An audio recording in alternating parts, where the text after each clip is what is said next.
அந்த மரியாதை கலந்த தமிழ் இருக்குல்ல, கோயம்புத்தூர்ல நிறைய பேர் நான் பேசும்போது கவனிச்சேன். அது எப்படி எங்க வாங்க போங்கன்னா இந்த கண்ணு சாமி அப்படின்னா அது ஒரு அழகா இருக்குது. இப்போ திருநெல்வேலி பாஷை ஒரு மாதிரி, மதுரை பாஷை ஒரு மாதிரி, மெட்ராஸ் பாஷை சொன்ன கேட்கவே வேண்டாம்.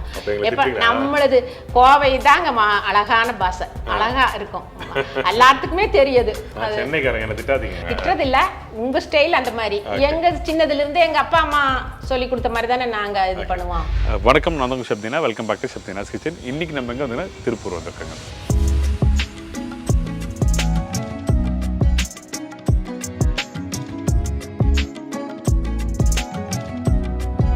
ஸோ இன்றைக்கி நம்ம பார்த்தீங்கன்னா இந்த பச்சை சுண்டக்காய், அதுக்கப்புறம் முருங்கைக்காய் போட்டு ஒரு சூப்பரான குழம்பு பண்ண போகிறாங்க.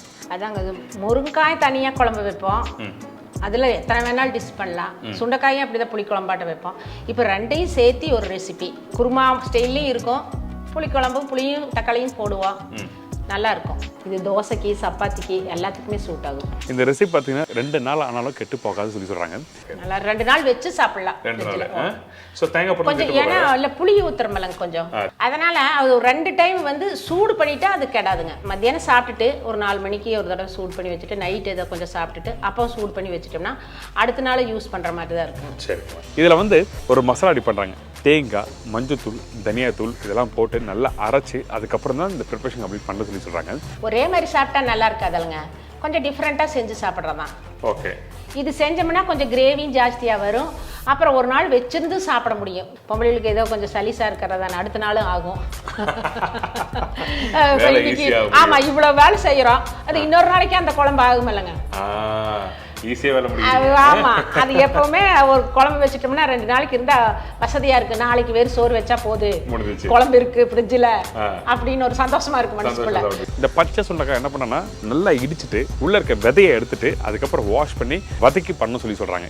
அது டேஸ்ட் கிடைக்கும். இந்த எண்ணெயில் நல்லா வதக்கி எடுத்துட்டோம்னா, இப்போ எண்ணெய் கத்திரிக்காய் குழம்பு வைக்கிறோம்லங்க, அது எதுக்குங்க நம்ம எண்ணெய் கத்திரிக்காய் குழம்பு வதக்கி எடுத்து போடுறோம்? பச்சையா போட்டா அது நல்லா இருக்காது, அது ஒரு அந்த டெக்ஸ்சர் மாறும். இன்னொன்று வந்து கத்திரிக்காய் மசிஞ்சு போகாது. ஆமா, அந்த மாதிரி ஒரு காரத்துக்காக போடுறோம். அதே மாதிரி இது ஆமா. ஓகே, டேஸ்ட் கிடைக்குங்க எதுமே. ஓகேங்க. அப்பா, அந்த ஆவி மேல வருது பாத்தீங்களா, நல்ல வாசனையும் இருக்கு. கரைச்சி வச்சிருக்க புளி தண்ணி. அவங்க ஃபர்ஸ்ட் சொன்ன மாதிரி தோசை இட்லி தொட்டு சாப்பிடலாம், நல்லா இருக்கும். இந்த சுண்டக்காயோட சாப்பிடணும். சுண்டக்காயோட சாப்பிடுங்க.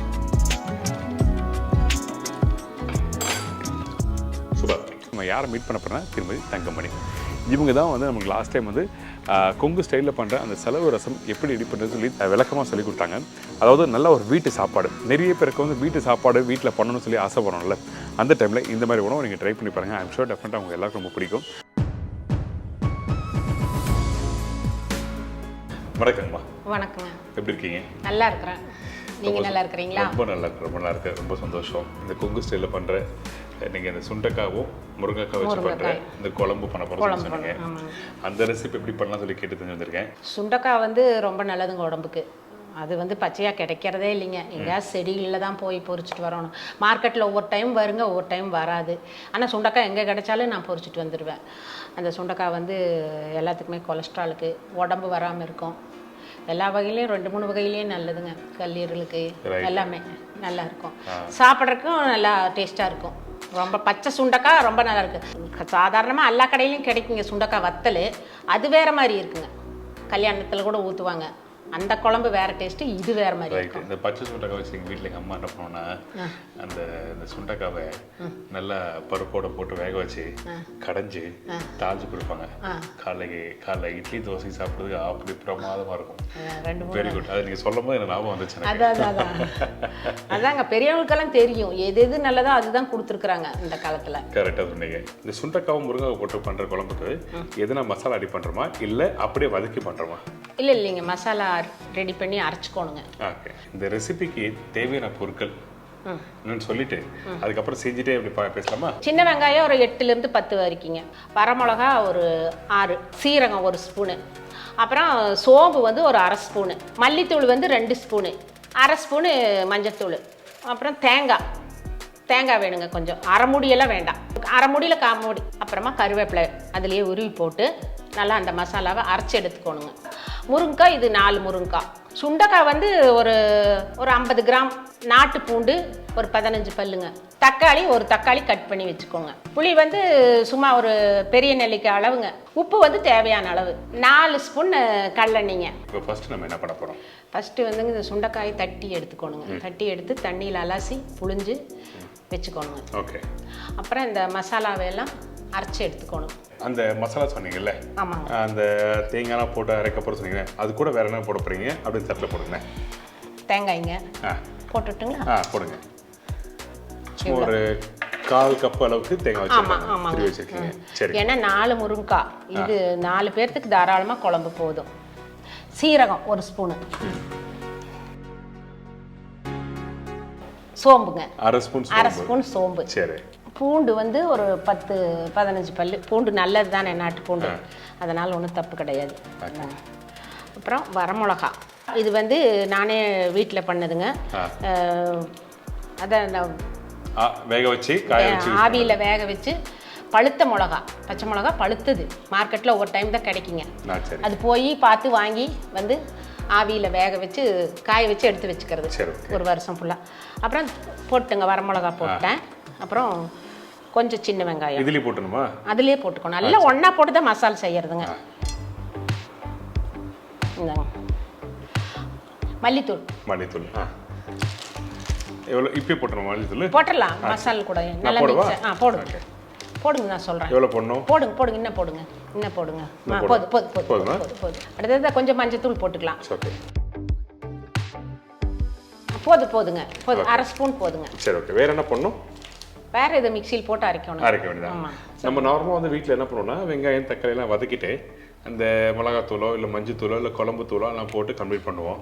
ஆனால் எதுக்காக வந்து இந்த இடத்துலயே வந்து இந்த மஞ்சத்தூள் மல்லித்தூள்லாம் போட்டு அரைக்கிறீங்க, என்ன காரணம்? ஒரே மாதிரி சாப்பிட்டா நல்லா இருக்காதுல்லைங்க, கொஞ்சம் டிஃப்ரெண்ட்டாக செஞ்சு சாப்பிட்றதான். ஓகே. இது செஞ்சோம்னா கொஞ்சம் கிரேவியும் ஜாஸ்தியாக வரும். அப்புறம் ஒரு நாள் வச்சிருந்து சாப்பிட முடியும். கொஞ்சம் நல்ல குழம்பு கொஞ்சம் ஜாஸ்தியாக இருக்கும். ஓகே.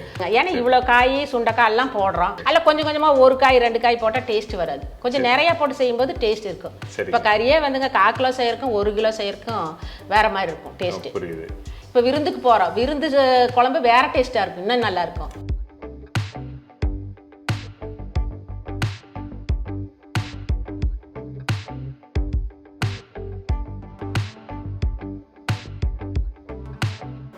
சுண்டைக்காய் வந்துங்க முதல்ல வெங்காயம் தட்டி எடுத்துட்டோம். சுண்டைக்காய் தட்டுனா கசப்படிக்குமில்ல, நல்லா தட்டி 2 டைமாக போட்டு தட்டி தண்ணியில் போட்டு அலசி கொண்டு வந்துட்டேங்க. அப்புறம் மசாலா வந்து எல்லாம் நல்லா ரொம்ப நகுன்னு அரைக்கக்கூடாது, ரசத்துக்கு அந்த மாதிரி அரைக்கக்கூடாதுங்க. கொஞ்சம் பரவாயில்ல, ஒரு 80% சொல்லலாமா? ஆமாம், இந்த மாதிரி கொஞ்சம். அடுத்தது கடாயை வச்சு அடுப்பை பற்ற வச்சு கடாயை வைக்கிறோம். அப்புறம் எண்ணெய் ஊற்றுறோங்க. சரி, ஓகே. இப்போ கடலெண்ணெய் யூஸ் பண்ணுறோமா? கடலெண்ணெய். ஆனால் நல்லெண்ணெய் யூஸ் பண்ணலாம். அவங்கவுங்க பிரியம்தான். ஒவ்வொருத்தருக்கு தேங்காய் எண்ணெய் பிடிக்கும். கடலெண்ணெயில் பண்ணலாம், அது ஒரு டேஸ்ட்டு நல்லாயிருக்கும். சரி, இப்போ என்ன சூடாக எண்ணெய் காஞ்சிருச்சுங்க. ஓகே, என்ன பண்ணுறோம்? இப்போ இந்த சுண்டைக்காவை எண்ணெயில் போடணுமா? வறுத்து எடுத்துக்கோங்க. ஓகே, அது ஒரு டேஸ்ட் நல்லாயிருக்கும். சரி, ஓகே. அப்படியெல்லாம் போட்டால் இப்போ இந்த சுண்டைக்காவை இடித்து க்ளீன் பண்ணி எண்ணெயில் போட்டு வதக்குறீங்களே? ஆமாங்க. என்ன காரணம் வந்து இந்த சுண்டைக்காவை வதக்கிட்டு நம்ம சமையலை கம்ப்ளீட் பண்ணுறதுக்கு? அது டேஸ்ட் கிடைக்கும். இந்த எண்ணெயில் நல்லா வதக்கி எடுத்துட்டோம்னா, இப்போ எண்ணெய் கத்திரிக்காய் குழம்பு வைக்கிறோமில்லங்க, அது எதுக்குங்க நம்ம எண்ணெய் கத்திரிக்காய் குழம்பு வதக்கி எடுத்து போடுறோம்? பச்சையாக போட்டால் அது நல்லா இருக்காது, அந்த டெக்ஸ்சர் மாறும். இன்னொன்று வந்து கத்திரிக்காய் மசிஞ்சு போகாது. ஆமாம், அந்த மாதிரி ஒரு காரத்துக்காக போடுறோம். அதே மாதிரி இது. ஆமாம், ஓகே. டேஸ்ட் கிடைக்குங்க எதுவுமே. ஓகேங்க. வடநாள்லாம் பீகாரெல்லாம் காட்டுவாங்க, கிராமத்துப்புற சமையலெல்லாம். நாங்கள் கூட அதை நினச்சி பார்ப்போம். அந்த அம்மா ஃப்ரை பண்ணி எடுத்து வச்சுக்கோம். ஆமாம், ஃப்ரை பண்ணி எடுத்து வச்சுட்டு குழம்புல போடும். ஆமாம், அது வந்து அங்கே மட்டும் இல்லை, கொல்கத்தா அங்கெல்லாம் வந்து மீனை வந்து ஆமாம், நல்லா வந்து மசாலா போட்டு வறுத்து எடுத்து வச்சுட்டு அப்புறம் அந்த குழம்புக்குள்ளே போடுவாங்க. அந்த மெத்தட் எனக்கும் கூட பிடிச்சதுங்க. பண்ணி பார்த்துருக்கீங்களா? பண்ணி பார்த்துருக்குறேங்க. நல்லா இருந்ததா? நல்லா இருந்தது. சூப்பர்.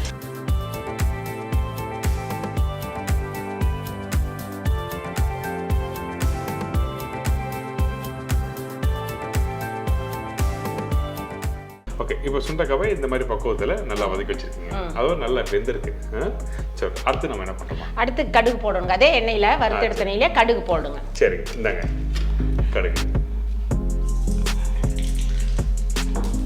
அப்புறம் கருவேப்பிலை ஒரு 4 கொத்து.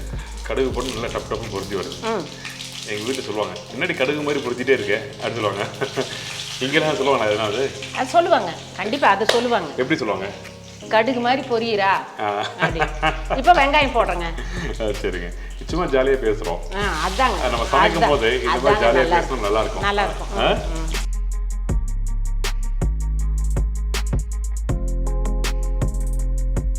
இது வெங்காயம் வணங்கிருச்சு. ஓகே, பொன்னிறமா வதங்கினா போதுங்க. சரி, ஓகே. இப்போ தக்காளி போடுறோம்.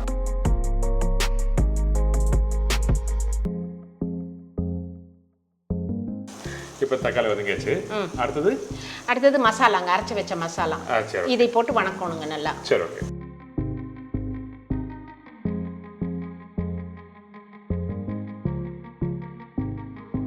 இப்போ மசாலா நல்லா வணங்கணுங்க. ஓகே, நல்லா கொஞ்சம் பச்சை வாசம் போகிற மாதிரி. அதாவது அந்த தாளிப்போட தேங்காய்லாம் போட்டு நம்ம நல்லா வதக்கணும். இப்போ மேலே நாங்கள் பச்சையாக தானே அரைச்சோம், அதனால பச்சை வாசம் போகணும். ஓகே, அப்போ தான் குழம்பு டேஸ்ட் வரும். அப்புறம் அந்த தேங்காயில் இருக்கிற எண்ணெயெல்லாம் கொஞ்சம் மேலே வரும். இன்னொன்று அந்த தேங்காயில் இருக்க அந்த தண்ணியோட பக்கம் எல்லாமே வந்து வெளியே ட்ரை ஆகும் வரும். அப்போ தான் வந்து ஒரு நாளில் 2 நாள் வச்சு சாப்பிட்றதுக்கு நல்லா இருக்கும். ஆமாம், நல்லா இருக்குங்க. Okay, okay. இப்போ திருப்பியும் அந்த தண்ணி அது இன்னும் கொஞ்சம் நல்லா வணங்கணும். கொஞ்சம் பச்சை வாசம் போகிற வரைக்கும் வணங்கணுங்க. நல்லா வணங்கணும்.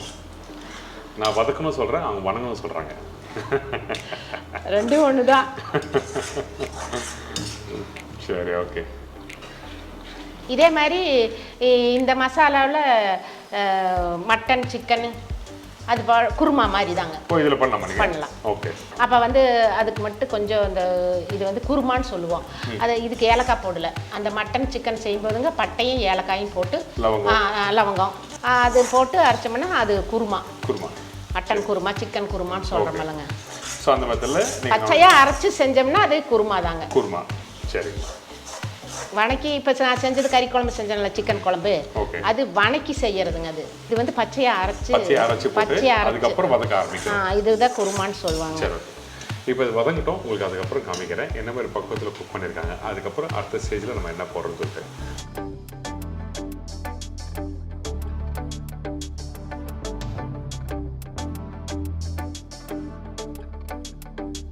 இப்போ நல்லா வதக்கியாச்சுங்க. சரிங்க. நல்ல மனம் வருமே உங்களுக்கு. அதாவது அந்த மசாலாலாம் போட்டு பார்த்தீங்களா? ஆமா, அந்த சோம்போட வாசனை அதெல்லாம் நல்ல வாசனை கொடுக்குது. இன்னொரு பச்சை வாசனை போயிட்டு நினைக்கிறேன். நாட்டு பூண்டு, சீரகம் எல்லா மாசம் வரும். சரி, இப்போ சுண்டக்காய் போட்டுறலாங்களா? சரி, போடுங்க. சுண்டக்காவை வதக்கி வச்சுட்டு சுண்டக்காய் போடுறோம். அந்த சுண்டக்காய் வதக்கினதுலயே அந்த டேஸ்ட், அந்த சுண்டக்காயில் இருக்கிற டேஸ்ட் எல்லாம் அந்த எண்ணெயிலேயே இருக்கணும். அந்த எண்ணெயை மாற்றிட்டு வேற எண்ணெய் ஊற்றக்கூடாதுங்க. அந்த எண்ணெயிலேயே கடுகு போட்டு எல்லா மசாலாலாம் போட்டுறணும். அதாவது அந்த சுண்டக்காய் வதக்கின எண்ணெயிலேயே. ஆமாங்க, அந்த டேஸ்ட் எல்லாம் அதில் இறங்கி இருக்கும். அந்த சுண்டக்காயில் இருக்கிற ஹெல்த்து எல்லாம், அதனால் அந்த எண்ணெயவே தான் நம்ம இதுக்கு யூஸ் பண்ணி. சரி. இதுக்கப்புறமா முருங்கைக்காய் போடுறோம்.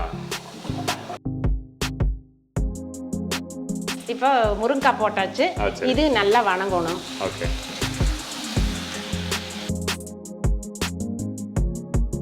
இப்போ வந்து தேவையான அளவு உப்பு போட்டுடலாம். சரி. ஆனால் அந்த முருங்கைக்காய் போட்டு செய்கிற சமையலே வந்து ஒரு தனி ஸ்மெல். நல்ல ஹெல்த். முருங்கைக்காய் பொரிச்ச முருங்கைக்காய் சொல்லுவாங்க. ஆமாம். கத்திரிக்காய் முருங்கைக்காய் போட்டு மசாலா மாதிரி பண்ணுவாங்க, அது பொரிச்ச முருங்கைக்காய் சொல்லுவாங்க. சும்மா செஞ்சுட்டு சாதம் வச்சு தொட்டு சாப்பிட்டாலே போதும். அப்படியே இது அப்படிதாங்க. இது சுடுசோறு வச்சு பிணைஞ்சு சாப்பிட்டோம்னா அவ்வளோ நல்லா இருக்கும். வச்சுக்கலாம் 2 நாள். இப்போ தேவையான உப்பு நம்ம உப்பு போட்டாச்சுங்க. பாருங்க, இப்போ பார்க்குறக்கே எவ்வளோ நல்லா இருக்குது பாருங்க. நல்லா மசாலா எல்லாம் நல்லா வந்துருச்சு பார்த்தீங்களா? இப்போ வருது வாசனை லைட்டா. அதாவது பார்த்தீங்கன்னா அந்த முருங்கைக்காய் போட்ட பிறகு அந்த தேங்காவை சேர்ந்து சாப்பிடும்போது மிக்ஸ் பண்ணும்போது அந்த வாசனைகளை வந்து அப்படியே மெதுவாக வரும். அப்படி வருது. சூப்பர். அடுத்தது தண்ணி ஊற்றிடணும். சரி, ஓகே.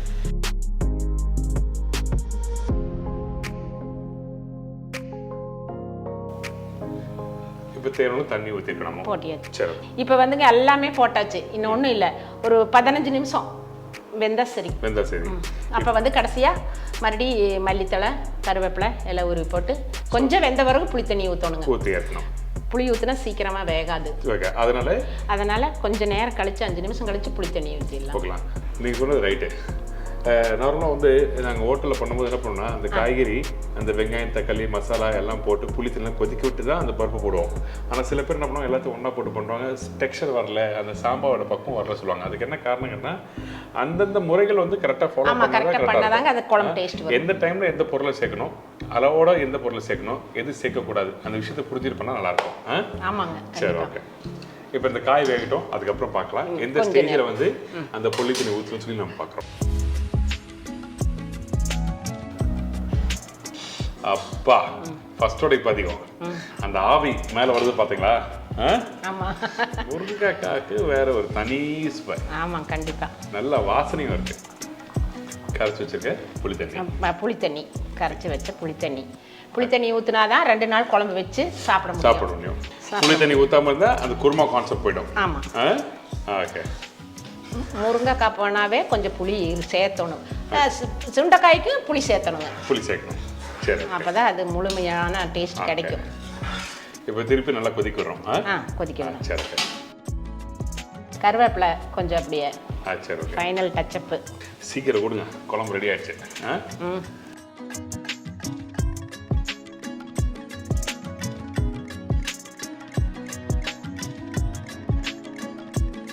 இன்னும் நீங்க டேஸ்ட் பார்க்க வேண்டியது. அவ்வளவுதான்.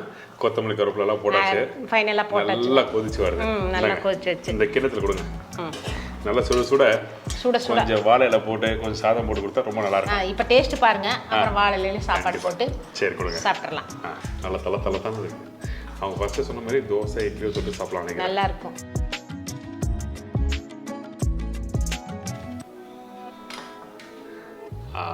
சூப்பர். இந்த சுண்டக்காவோட சாப்பிடணும். சுண்டக்காவோட சாப்பிடுங்க கிரேவியை. இது தோசைக்கு சப்பாத்திக்கு எல்லாத்துக்குமே சூட் ஆகும். அப்பா